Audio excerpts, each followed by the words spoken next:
Okay, hi. I am kind of nervous to talk about this. It's really, really personal and private and scary, and I don't ever want my family to hear about this. The ones who don't know, that is. But I'd like to talk about a little bit about abuse, but more mainly about kind of the how you feel after it all kind of happens, like later on in life. I just feel like talking about it, to be honest. And I'm gonna try my best not to cry. Can't make any promises, but to be honest, I'll probably just pause the audio if I start crying. Okay, so a little history.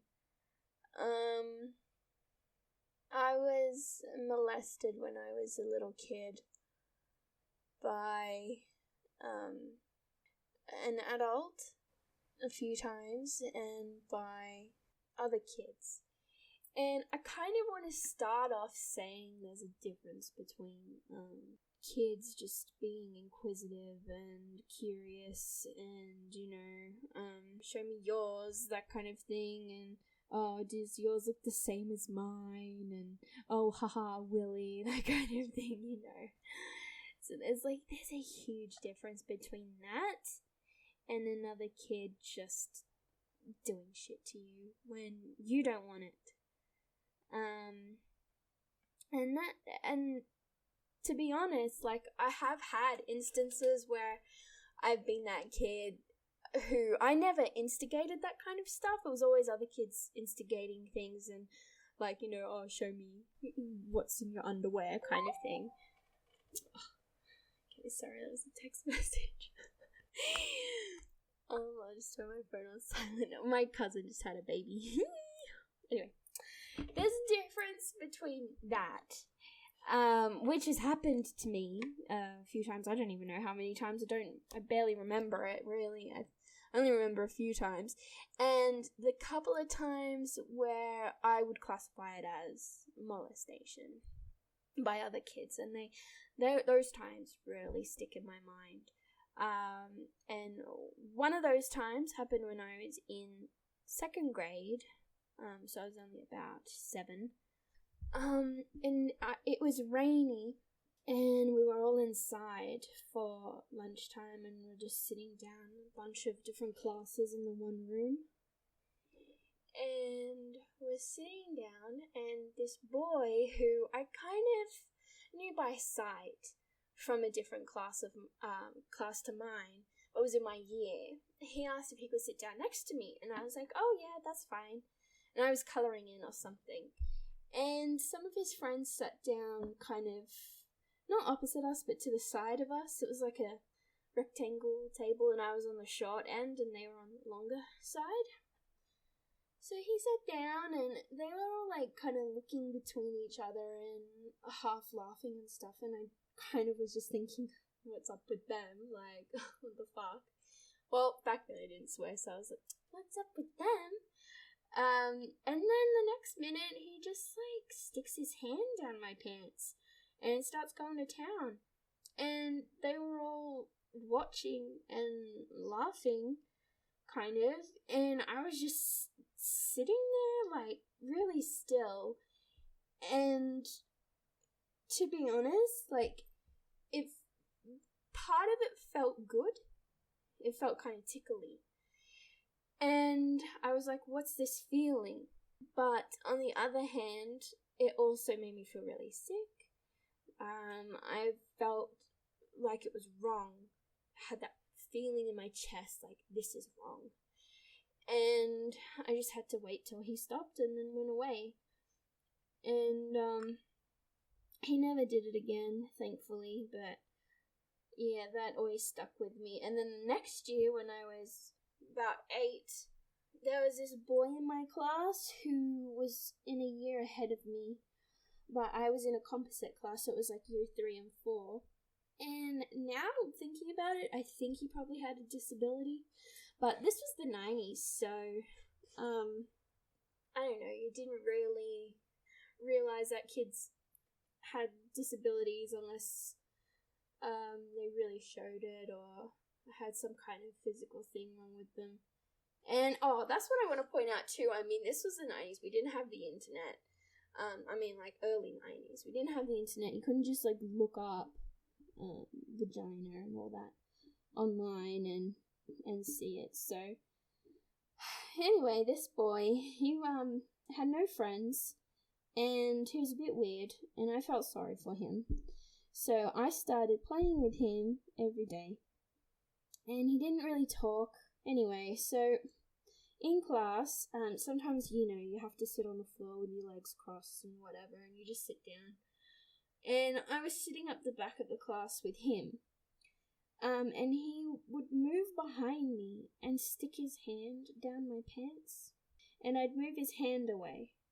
And that happened a few times to the point that I put my hand up, and the teacher was like, "Oh yeah, what, do you have a question?" And I just said in front of everyone, "Such and such keeps putting his hand down my pants."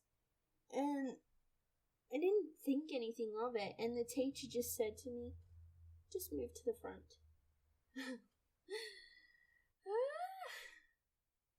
And that's all that happened, really. And I think after that I kind of stopped playing with him because he was making me feel uncomfortable and he kept wanting to do that. So I stopped playing with him, really. But the other thing that happened to me, I don't want to go into details of it, happened over the course of a few years. It didn't happen many times with the adult, but it's something that always kind of confused me a bit. Sometimes I didn't know if it had actually happened or not, and but unfortunately it did happen. There's been confirmation that it happened and whatnot and all that, and I don't want my family to know. I've told my mum and my stepdad and close friends, but it's just a very complicated situation. But the feelings that it has left me with have been extremely hard to kind of deal with, in that sometimes I still feel those same feelings of being abused, and it's really affected me in my adult life because I haven't dated much. I tend to form crushes on people, and I'm in love with them, and then as soon as anything seems to happen, or I think about actually kissing them and hugging them and all that, I just start to feel sick. And I used to think that there was something wrong with me, like I was broken or something.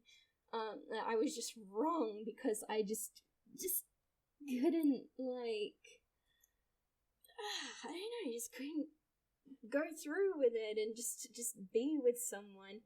But now I know that it's not me. It's the fallout from this abuse I went through, and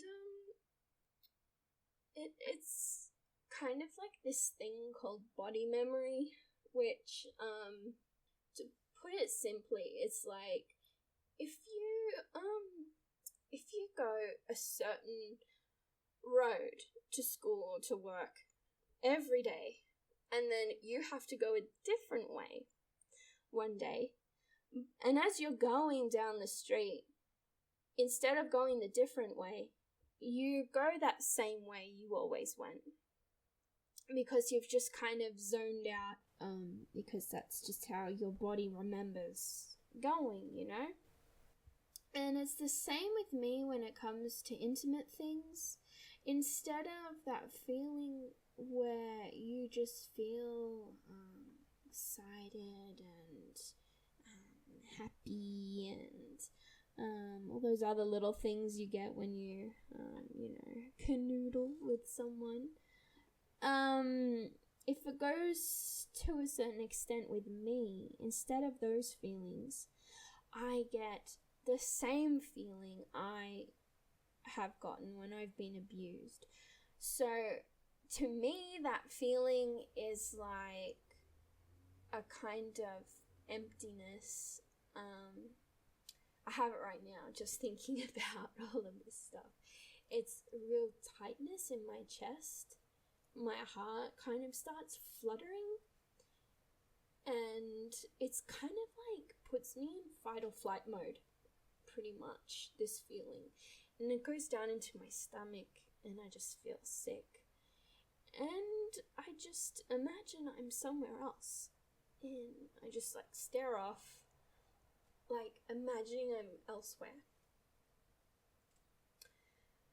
So I haven't really done that much stuff, and that kind of like upsets me, because I'm like, I'm so much older now, and I still haven't had many partners and whatnot, and the times I have been with people hasn't been enjoyable, and I'm thinking, oh God, am I just gonna be like, forever alone, or like a crazy cat lady or something? But my counselor has told me that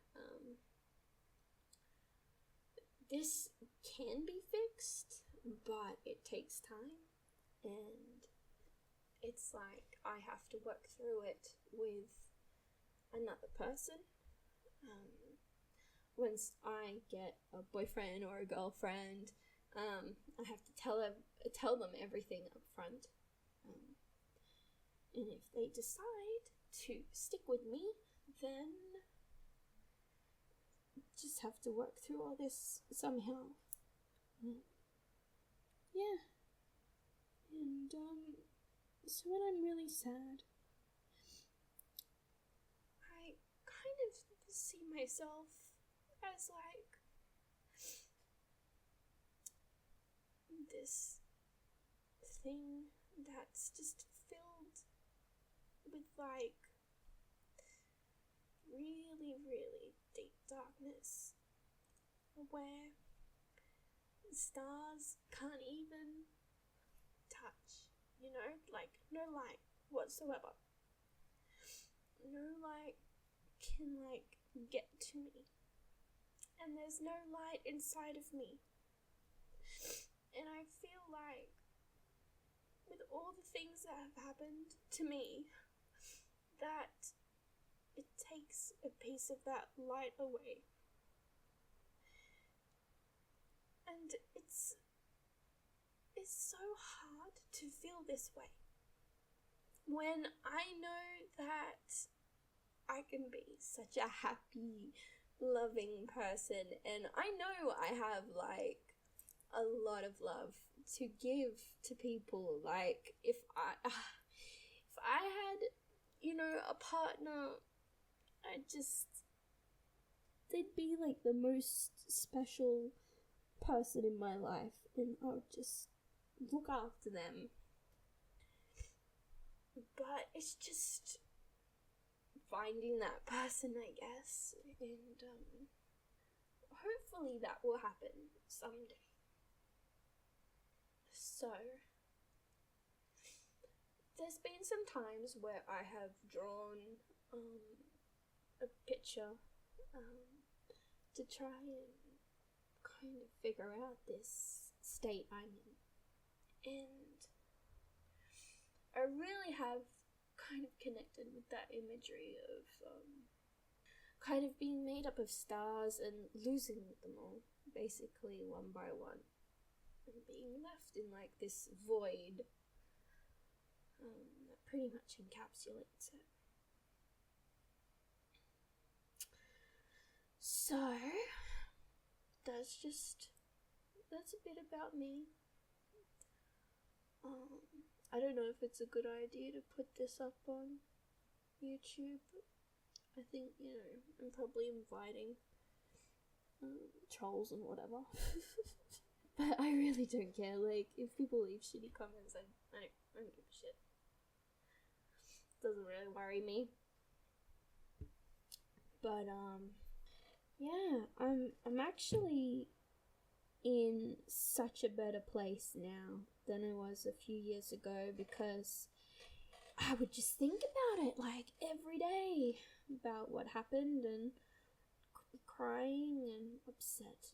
And it's funny to think now that once upon a time it was at the forefront of my mind, and I was thinking about it a lot. And I'm so glad that today, through some counselling and